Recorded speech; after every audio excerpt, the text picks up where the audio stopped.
Bienvenue dans Marvel vs DC. Au programme de cette émission, nous ferons le point sur les sorties de juin de chez Marvel Comics. Bah et DC, il y a des bouquins qui sortent ce mois-ci aussi. Oh, on s'en fout un peu. Reprenons avec Amazing Spider-Man 2 qui est sorti il y a peu au cinéma. C'est donc le moment parfait pour te parler du jeu vidéo. Et moi je te parlerai d'un chef-d'œuvre, Injustice Gods Among Us. Avec la sortie en salle du film X-Men Day of the Future Past, Je te donnerai plus d'infos sur les X-Men. Et pour finir, je te parlerai d'Inno 52.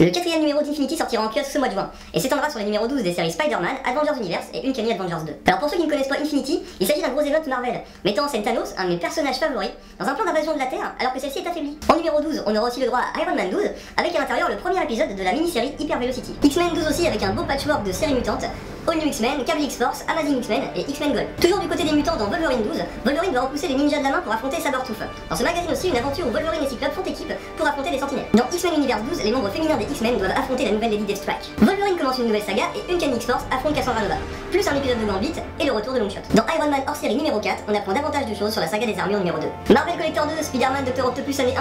Alors ça a déjà été publié dans 100% Marvel Spider-Man 5, ça permet de connaître les obsessions du Dr Octopus, son enfance et ses origines. Marvel Top 14, Revolutionary War. Première partie sur deux. C'est donc parti pour des aventures sous British.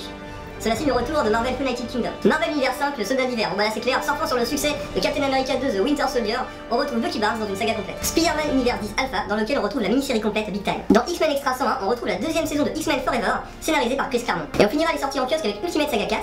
Donc pour ceux qui connaissent pas les séries Ultimate, elles ont été créées en 2000 pour créer un point d'entrée et attirer de nouveaux lecteurs. Les aventures Ultimate se passent d'habitude en marge de l'univers Marvel classique. Mais là, dans Ultimate Marvel Saga 4, Galactus, le dévoreur de monde de l'univers classique, se pointe dans l'univers Ultimate. Et il a faim. Batman Saga numéro 26, suite de l'année 0 qui nous raconte les origines Dark Knight, ainsi que le combat final contre Wasp. Bien sûr, vous retrouvez aussi les habituels, que sont Detective Comics, Batgirl et Batman & Co. Green Lantern Saga numéro 26, qui contient la saga complète Extinction, ainsi que l'apparition du nouveau vilain Relic. Ce mois-ci paraît un nouveau magazine à ne pas manquer, le numéro 1 de Forever Evil, le crossover event du moment. 2 covers sortiront pour l'occasion. C'est quoi Forever Evil? Forever Evil, c'est l'intervention du syndicat du crime dans Inno 52, ce qui va provoquer un bazar monstre dans le monde de DC. Alors néophyte, content? Justice League Saga numéro 8, ainsi que Superman Saga numéro 6, qui seront des compléments à Forever Evil. Un spécial DC Saga présente numéro 2, qui contiendra la première partie de la saga Blight. Et un autre complément à Forever Evil. En librairie, on retrouvera les débuts de toutes les séries Marvel No, Iron Man, Avenger, Les Gardiens de la Galaxie et X-Men. Un bon gros bouquin de 440 pages dans Marvel Icons, les Fantastic Four par Millar et Hitch. Marvel Select X-Men Planet X, où un vieil ami des X-Men fait son grand retour. Bon, ça avait déjà été publié dans Marvel Deluxe X-Men 3 et 4. On aura aussi droit à un 100% Marvel sur SIF. Un best-of Marvel sur la croisade de l'infini, qui donne suite au Gant de l'infini et à la guerre de l'infini. Et si t'as pas lu le Gant de l'infini, bah faut le lire. À 2 Marvel Deluxe, New Avenger 7 et Ultimate X-Men 8. Pour fêter les 50 ans de Daredevil, on aura droit à une intégrale des années 1964 et 1965. Donc c'est les toutes premières aventures de Daredevil qui se passent même avant ça. Et ça c'est bien. Et pour finir, Marvel réédite Miracle Man, ce qui va bien faire chier Alan Moore, l'auteur original qui avait été accusé par Marvel d'infraction au copyright.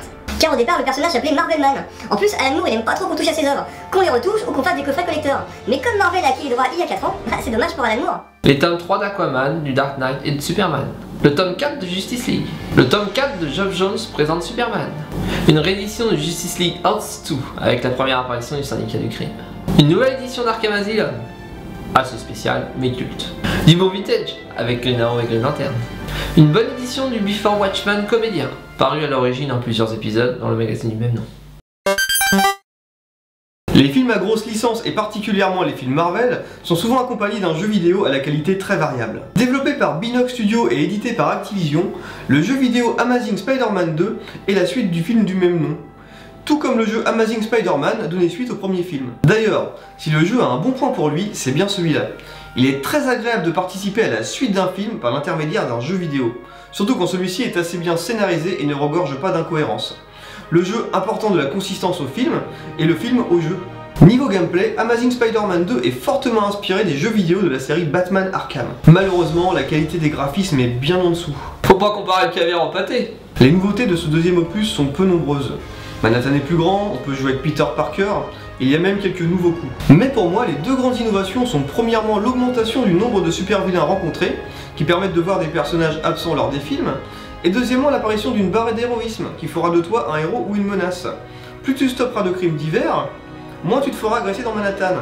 Un concept pas franchement nouveau puisqu'il existait déjà dans d'autres jeux Spider-Man. Dans Amazing Spider-Man 2, il est bon d'être dans la peau du tisseur, de voyager de toile en toile entre les buildings, ou de battre des ennemis par surprise. D'ailleurs, même en ne les battant pas par surprise, les ennemis restent vraiment faciles à battre. Le jeu propose en ligne droite une durée de vie assez limitée d'environ 6 ou 7 heures, et serait encore plus court s'il n'avait pas des temps de chargement atrocement longs. Amazing Spider-Man 2 demande quand même un temps considérable pour que tout soit débloqué à 100%.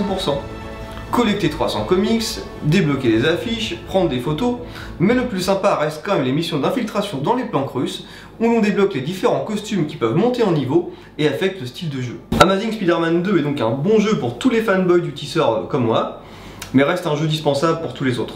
Bon bah rien que le titre, un God Among Us. Bon, vous attendez pas à un jeu de réflexion. Oh si, peut-être pour choisir le perso. Et là vous allez jouer avec des gros bourrins de base. Doomsday, Batman, Superman, Shazam, Wonder Woman, bref, du bonheur entre les doigts. Dans ce jeu, on bourrine, on explose et on marche sur la gueule de son adversaire et on leur demande. Les contrôles sont excellents. Un gameplay proche de Mortal Kombat avec prise en main rapide.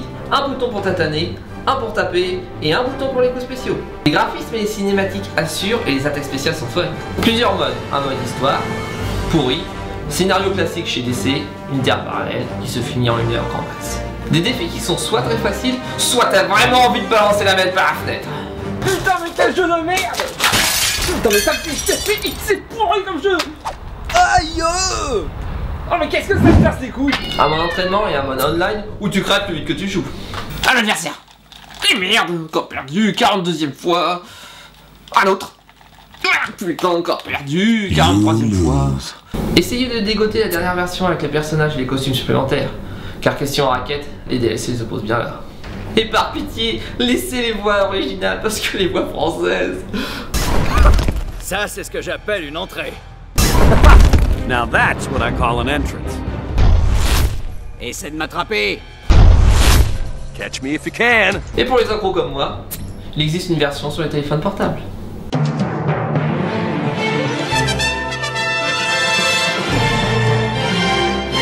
Les X-Men sont une équipe de super-héros inventée par Stan Lee et Jack Kirby en 1963. D'ailleurs, le concept de X-Men a dû être inventé un peu comme ça. Ah Stan, tu tombes bien. Cette nuit j'ai une idée. On va proposer des copains à Spider-Man. Un jaune, un rose, un bleu. Oh, ça marchera qu'au Japon, ça. Ouais, t'as raison, ça marchera jamais. Non, je sais plus quoi faire. Araignée radioactive, voyage dans l'espace, rayon gamma. J'ai plus d'idée pour faire du pognon, moi. Faudrait trouver une solution de facilité. Il faudra qu'ils naissent avec des pouvoirs. Oui, ils naîtraient avec des pouvoirs qui se manifesteraient à l'adolescence. Et on les appellerait des mutants. Mais c'est trop facile, personne ne lira. Mais non, c'est génial. Je suis sûr qu'on en fera des films. Et même qu'un jour, on m'invitera. Leur première apparition en France a eu lieu dans Strange numéro 1 en 1970. Dans X-Men, une partie croissante de la population est atteinte de mutations génétiques qui donnent des super pouvoirs. Les pouvoirs se manifestent généralement dans la période pas toujours facile qu'est l'adolescence. Bien que dans mon cas c'était plus l'acné que les super pouvoirs. Pour aider les mutants, le professeur Charles Xavier, alias Professeur X, mutant lui-même et plus grand télépathe de la planète, crée une école spécialisée afin que les mutants apprennent à maîtriser leurs pouvoirs et puissent ainsi vivre en paix avec les humains. Bien entendu, le Professeur X a un opposant, en la personne de Magneto qui essaie de réduire l'humanité en esclavage et va même jusqu'à réunir une confrérie de mauvais mutants. La première équipe de 1963 est composée de Cyclope, Marvel Girl, Iceman, Beast et Angel, et sera plus tard rejoint par Havok et Polaris. La série s'arrête en 1970, mais il faudra attendre 1975 avec l'apparition d'une nouvelle équipe pour qu'X-Men connaisse un réel succès. Dans cette équipe, les personnages viennent tous de pays différents. Canada, Irlande, Russie, Allemagne, Japon, Afrique et Apache. Bon ok, Apache c'est pas un pays, mais on s'en fout, l'Apache il va crever super rapidement. Et Sunfire du Japon il va pas rester longtemps dans l'équipe de toute façon. Bah tu spoil là. Ouais, je spoil, ça s'est passé en 75, hein, faut pas abuser non plus. Cette équipe est créée pour secourir la première équipe d'X-Men, prise au piège sur Krakoa, une île vivante, peu recommandée pour les vacances. L'équipe des X-Men sera modifiée régulièrement, et de nouvelles équipes mutantes, bonnes comme mauvaises, ne cesseront d'apparaître par la suite. Des équipes X comme... Non, pas ça. Des équipes X comme Excalibur, X-Factor, X-Force, Génération X, New Mutant, Morlock, Marauder, The Brotherhood, etc. Dans Spider-Man, la maxime est qu'un grand pouvoir implique de grandes responsabilités. Dans X-Men, le sujet c'est plus le racisme, ou du moins la tolérance de celui qui est différent de toi. La franchise X-Men a donné naissance et donnera encore naissance à de nombreuses adaptations au cinéma. Les X-Men 1, 2, 3, les 2 films sur Wolverine, X-Men First Class, Et maintenant, X-Men Days of the Future Past. X-Men a inspiré la création de séries TV, comme Mutant X. Ouais, je suis désolé de te rappeler des mauvais souvenirs, c'était vraiment de la merde. Ou plus récemment, Tomorrow People, où on sent vraiment clairement la patte X-Men. X-Men a aussi permis la création de plusieurs séries animées. X-Men The Animated Series, X-Men Evolution, Wolverine et les X-Men, ainsi qu'une série d'animation japonaise sur Wolverine et une autre sur les X-Men. X-Men est aussi la source de très nombreux jeux vidéo, bien trop nombreux pour les citer. En septembre 2011, DC Comics décide d'arrêter toutes ses séries et de rebooter son univers suite aux événements de Flashpoint. Ainsi, 52 nouvelles séries voient le jour. Enfin nouvelle, Superman, Batman, Detective Comics et Action Comics, ils reprennent seulement au numéro 1. Les personnages sont réinventés avec de nouvelles origines, de nouveaux événements et l'apparition de nouveaux vilains ou héros.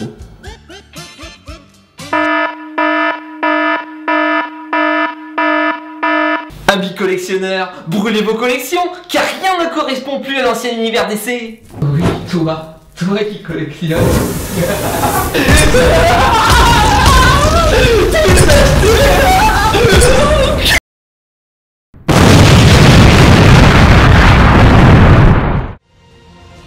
Bah voilà, la première vidéo de Marvel vs DC c'est terminé, alors abonne-toi à la chaîne, c'est gratuit, et la suite arrive bientôt.